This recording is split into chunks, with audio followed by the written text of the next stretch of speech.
Sometimes the rot doesn't start in the streets. It starts in the offices of people who swear to protect them.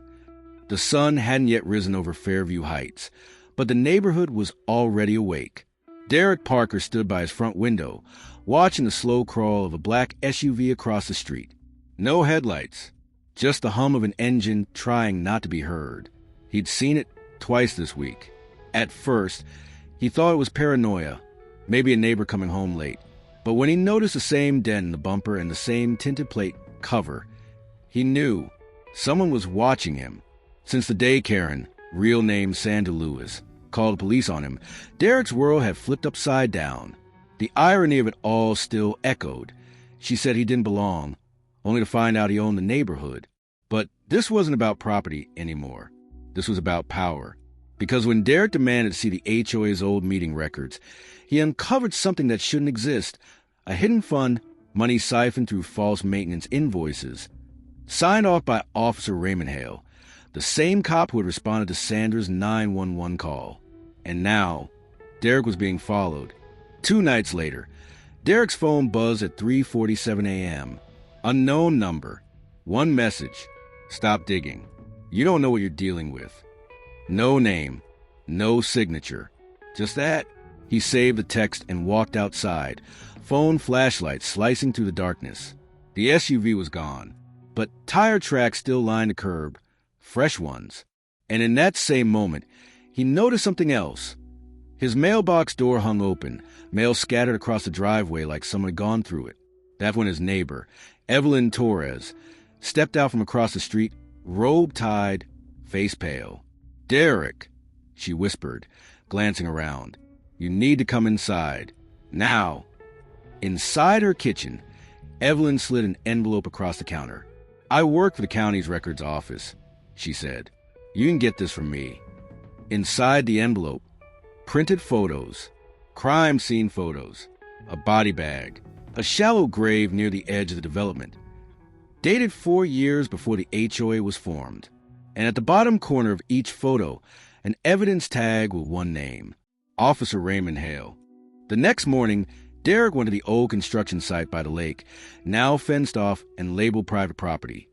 HOA Landscape Project. He stood there, staring through the wire. He knew that spot. It was the same area where Sandra had said they were expanding the walking trail. But the pictures told a different story. The soil had been disturbed too recently. As Derrick leaned closer, he noticed a dark SUV parked near the trees, windows tinted. Then a figure stepped out. "Officer Hale."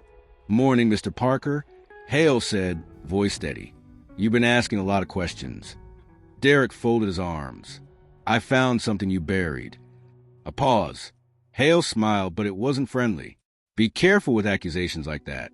People who dig too deep tend to fall in." Before Derrick could respond, Hale leaned closer and whispered, "You think you own this neighborhood? You have no idea who really does." Then he turned and walked away. That night, Derrick returned. Alone, he carried a flashlight and a small camera. He hopped the fence quietly and began digging near the spot marked on the photos Evelyn gave him. The soil was damp, heavy. His breath came in short bursts. Minutes passed.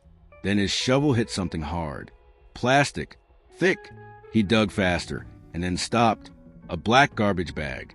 Inside, the shape of a human form. He froze. The smell of decay hit him like a wall. And then, the sound of tires on gravel. Headlights. He ducked. A truck pulled up. Hale's truck. The officer got out, talking on his radio. "Yeah, he's here. Just like you said." Derrick's pulse pounded. "Who's you?" He tried to slip away, but a flashlight beam cut through the dark, catching his jacket. "Freeze!" Hale shouted. In that instant, Derrick knew this wasn't about a body. It was about framing him for finding it. He was cuffed within minutes. Neighbors watched as police cars flooded the street again, their red and blue lights painting the white walls of his home. Hale stood over him, smirking.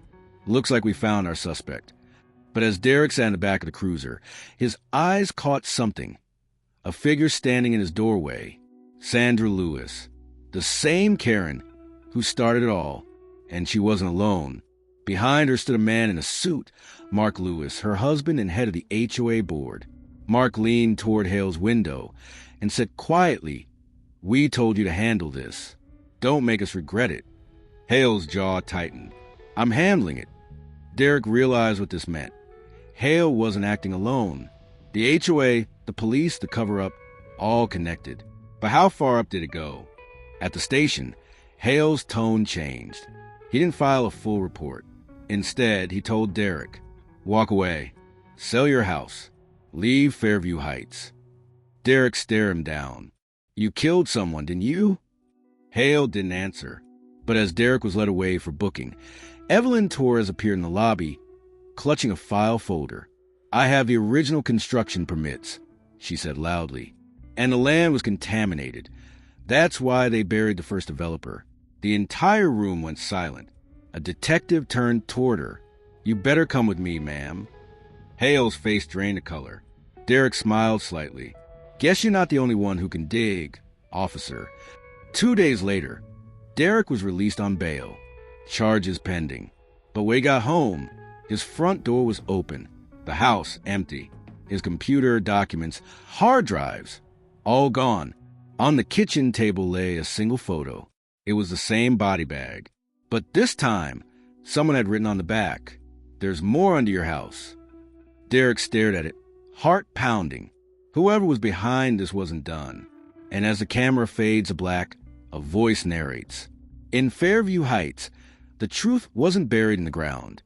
It was buried in plain sight. And when Derrick finally uncovers it, he won't just expose corruption. He'll uncover murder that never should have happened.